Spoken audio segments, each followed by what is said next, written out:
Hello and welcome back to AC's Make and Repair. If this is the first time viewing my channel, my name's Arthur, I live in North Queensland, Australia.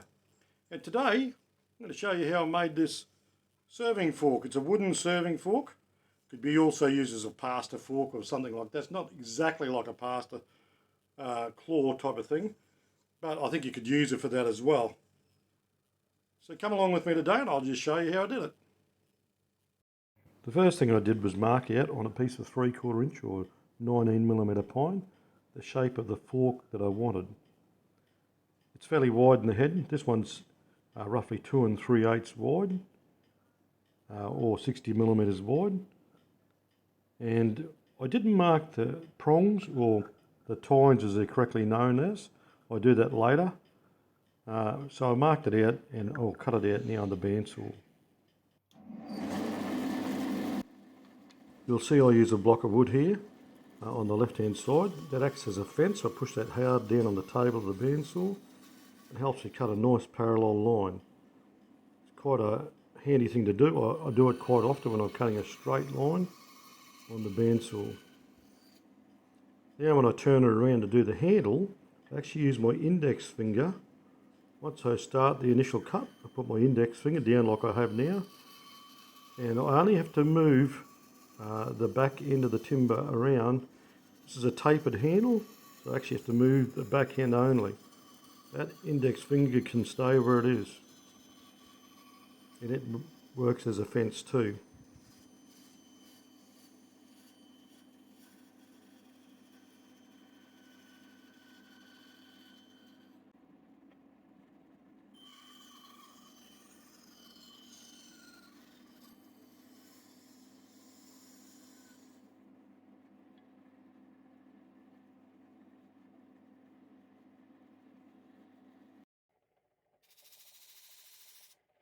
Now onto the disc sander.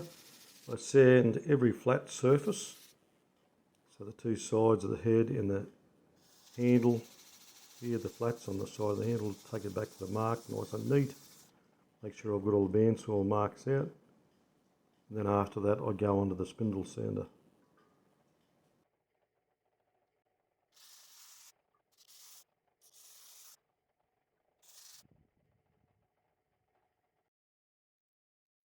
On the spindle sander I sand all the internal corners and a little bit of the external on the top of the head there too. I stop momentarily every now and then and you'll see me sighting it to make sure it's equal. With a fork, a spoon or any of these utensils, I found if you don't check it regularly and it looks out of even, it really looks odd. See, I'm checking it now, so it pays to just double check to make sure it looks balanced. I think you always do a very good job of making sure it looks balanced, even though you've marked it out. It pays to check. You can sand this by hand. Alternately, you could put this in a vise and use a belt sander, although it wouldn't be as easy as a spindle sander like this. You could do it that way with a belt sander and a vise, just sand it down and check the profiles.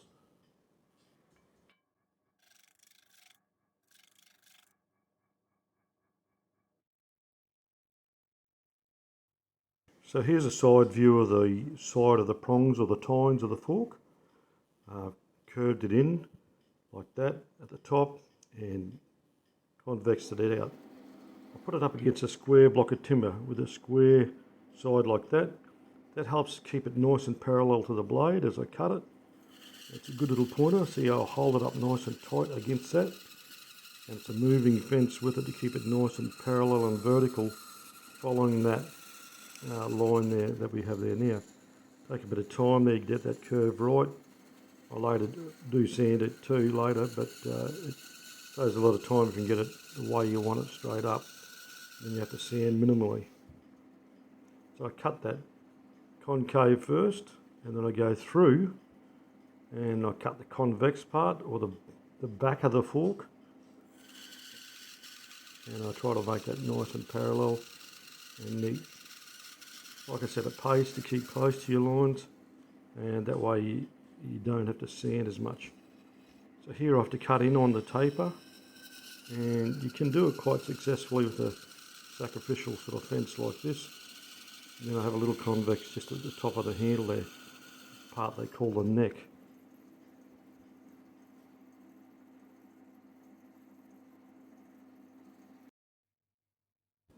So we're back at the spindle sander here, and I do both the concave and the convex sides. There's a little bit of a concave there where I'm sanding now, at the neck there, and I'll bring that up nice and neat.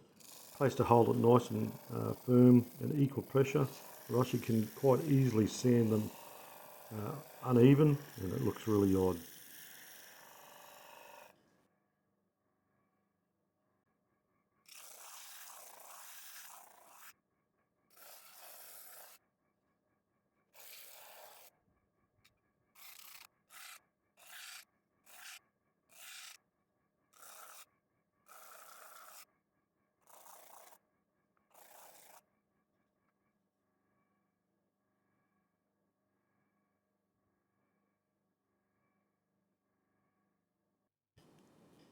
Now I'll mark out the depths of the tine.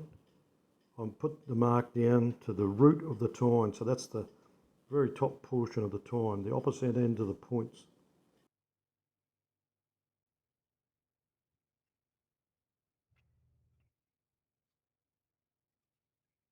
So I'm using my overhead router to cut the slots between the tines. You could alternatively use a little router table. I did a video on a small router table a short time ago. Here I'm cutting the slot dead centre of the fork head.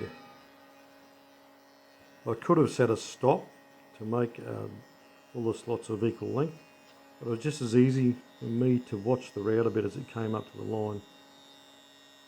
I'm using a 3/8 straight bit here, and I've measured it out so it equally spaces the 4 tines across the head of the fork. I now go on and measure out the equal spaces for the other 2 tines or prongs, as you might want to call them, and I cut those too.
I now proceed on to rounding over the edges of the handle.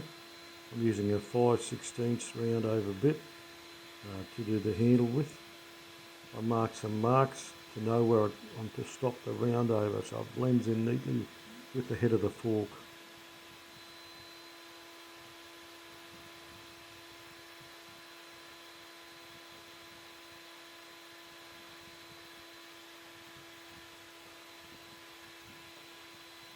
A lot of times I start my cut where I'm going to finish.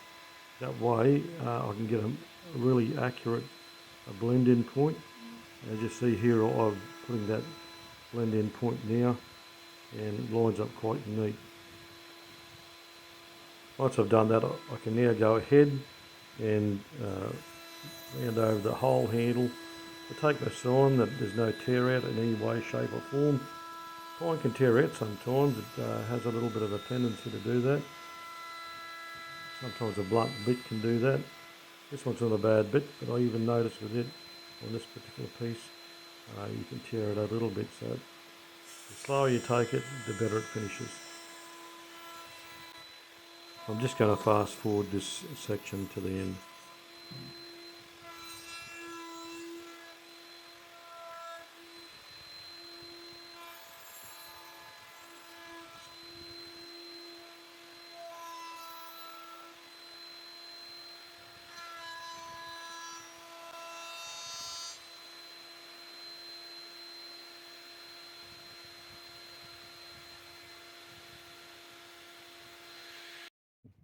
Now it's just a matter of sanding.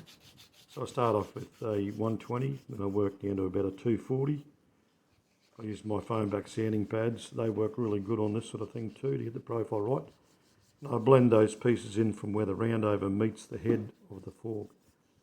You can actually bring them up very neat. Hand sanding does wonders, I find.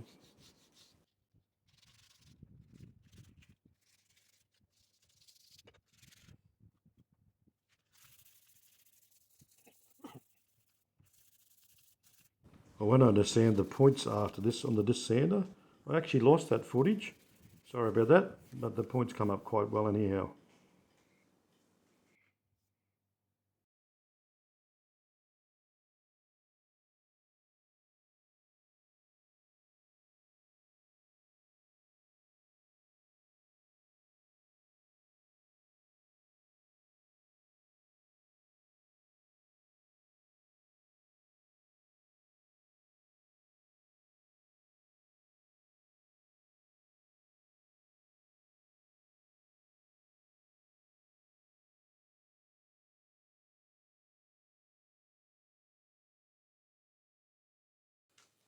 Thanks for joining me today on AC's Make and Repair while I made this wooden fork. Look, I hope it inspires some of you people out there to go down your workshop or down your shed or get some of those old hand tools out or some of them old electric tools out or some of that workshop machinery out again. A lot of these things can be made by hand. It's a bit slower, yes. I use the machinery I got because I've got it. But look, you could use a router table to groove the forks out quite easily. You could use a belt sander to scallop these things here, and it would be quite easy that way.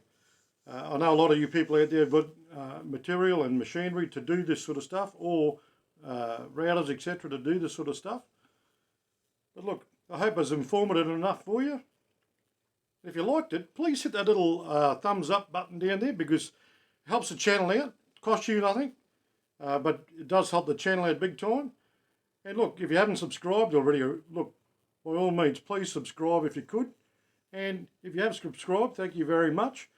And also, if you can share me with your friends, that's super duper. Anyhow, thanks for joining us, and bye for now.